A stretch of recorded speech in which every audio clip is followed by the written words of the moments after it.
Hello, this is the Dapper Man, and this is going to be my review for Richard Jewell, which is in theaters right now for quite possibly a limited time. Now, before I get on to the review, I just have to make I guess, a brief confession that I had no idea about Richard Jewell, about the Olympics that held place in 1996 in Atlanta. It probably has a large part to do with it when I was both homeschooled and had no television, and we didn't listen to the radio that much, so we lived out in the country and we farmed. So before I got into this movies and everything else, I grew up homeschooled without television, so there is that bit of fact for you. Second thing is that whenever Clint Eastwood makes a movie, I am actually thoroughly excited to see it, because one of the first movies I've watched with Clint Eastwood was The Good, the Bad, and the Ugly, and Hang 'em High, and all of his spaghetti westerns.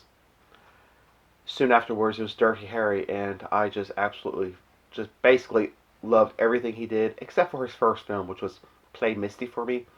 Not really my type of movie or something I enjoyed, but I've enjoyed watching him grow as from an actor, producer, writer, director. And last year, when I saw The Mule, which I have right here, I enjoyed it. Now, I have to be fully honest, I do not know anything about the movie he did previously, which was 1517. Yeah, it fell. 1517 to Paris. I got this movie and someone told me, it's like, it's that bad, you have to see it. And I don't know if I want to watch it, because I don't like watching a bad movie. Clint Eastwood does. And I didn't watch Jersey Boys, but he didn't give me that movie. My friend gave me this. So we are introduced to the life of Richard Jewell, as he is a security officer at a community campus college, and he has this type of tendency to make sure he does everything he can to make sure everybody's safe, nothing goes wrong, and he goes a little bit extreme, but he can't help it, because he really believes that he is this type of cop, that he has this calling to protect people, to serve people, to make sure that everyone's free from danger, and that he is there to make sure nothing goes wrong. However, his overzealous attitude at his job causes him to get fired, and years down the road, he takes another security job. Throughout these years, he tries to become an officer of the law, but he's not able to at this moment, so he is now doing a security job for AT&T. He notices a suspicious package that was underneath the bench. Spends some time, and he informs the officers and everybody else to know of this, warns ATF. They get a little shocked. They realize what they have on their hands is actually a pipe bomb, and he tries to push the crowd back at a safe distance and make sure everybody notices this before it gets dangerous, or more dangerous than what it is right now. Unfortunately, the pipe bomb does go off. A person does get killed, and at least 100 others do get injured. Instantly, he is recognized as a hero. Everyone praises his name, and he can't go to anywhere without hearing Richard Jewell's name, that he is a lifesaver.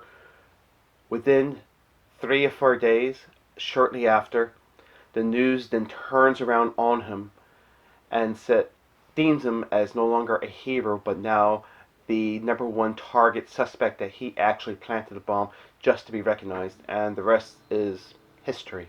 As I'm watching the film's portrayal of Richard Jewell and his kindness and heroic actions, and talking about how he was basically just became like the public target, and almost becoming quite a martyr in front of the public eye and FBI, it made me wonder how much of it's true, because whenever you watch a film that is based on true events and based on true stories, it kind of always puts me in a disfavorable state of mind, because I always know about like maybe 10%, maybe if they're really doing it, maybe 30 or 40% of the film is actually true.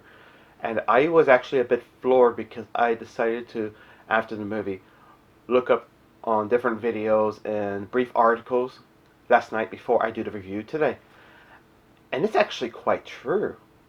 It was actually quite thorough, and it shocked me and surprised me of how well it was made, and to really put some thought into this film. And upon that, I also am seeing that this movie is actually getting a lot of backlash from both CNN, ABC, and other news sources, which is, I believe, the intent of this movie. It actually is doing its job at trying to expose the lies that happens in journalism and in our government, which I'm a bit shocked. Well, I can't say shocked is the word, but I can actually see how this movie is trying to be effective in that way. Not to say the acting is quite fine. I enjoy the acting.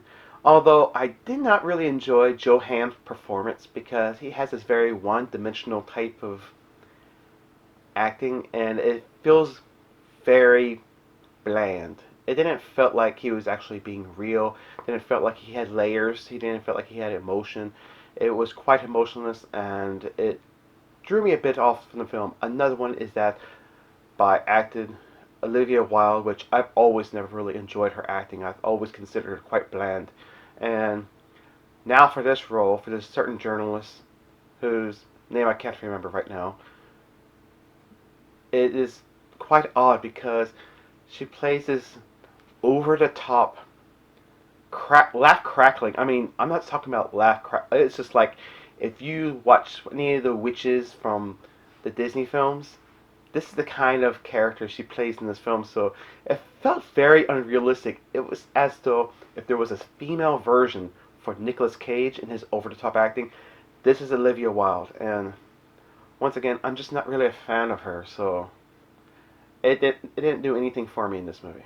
Whether or not if her journalist is actually true, it's I don't know because there's no information. There's not enough in her story. She's already passed away, so there's nothing to really defend her or accuse her of. But once again, this is based on true events. I've never seen any movie with Paul Walter Hauser, probably saying his name wrong, as always.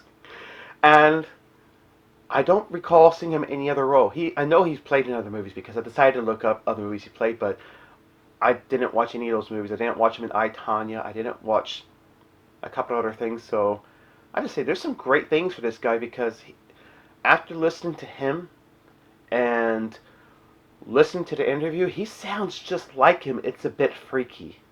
He looks like him, which is really weird too because he looks and sounds just like him, and it got me a bit chilled because I was like, oh my goodness, I didn't know. And this guy is actually a pretty good actor, so I would like to see more of him in future movies coming ahead. Kathy Bates is great as always, and I'm just happy to see her on the big screen. Sam Rockwell is great in his role as Watson Bryant, the attorney to Richard Jewell. I enjoyed it, and I enjoy the acting, other than those two actor and actress. Another thing I enjoyed about this film is the style it was filmed in. Now, this is kind of hard for me to explain, but unless you watch movies in the 90s, you can actually understand what I'm talking about because you notice that different decades have different styles that almost all directors lean a bit towards. We get the ones in the 80s, the 90s, even the 70s, the 2000s, and this decade's about to end, so 2010. So we'll see what 2020 lies ahead of us for filmmaking. But you can see the style, and this has a very 90s style filming technique towards it. For those of you who are still curious, I will post a link on a 60-minute episode down in the links below. If it's still on YouTube, I don't know from however long this video will be up, years from now, but the link will be down below, and I will just help and just ask to encourage you to actually look up this guy and to see for yourself of how much you find out to be true and how much you find it to be not true. I will also post right here the content of the reason why it's rated R. The biggest part is the bombing, which is obvious, and the language. That's basically the biggest thing about it being rated R for. But if you're curious, there you go. And for me, I enjoyed this film. I really did. And it's nice to see Clint Eastwood back to directing great movies because I enjoyed The Mule, but I thought it was okay. American Sniper, I think, was his last great movie he did for a moment. And he's back, so it's always great to see that. And that is my review for the movie Richard Jewell.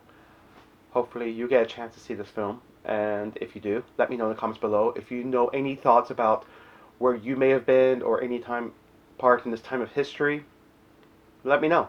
I'm curious because I want to know. Growing up homeschooled away from everything, didn't know this stuff. And that is it. So hopefully all of you will have a lovely day. Don't forget to subscribe and like this video.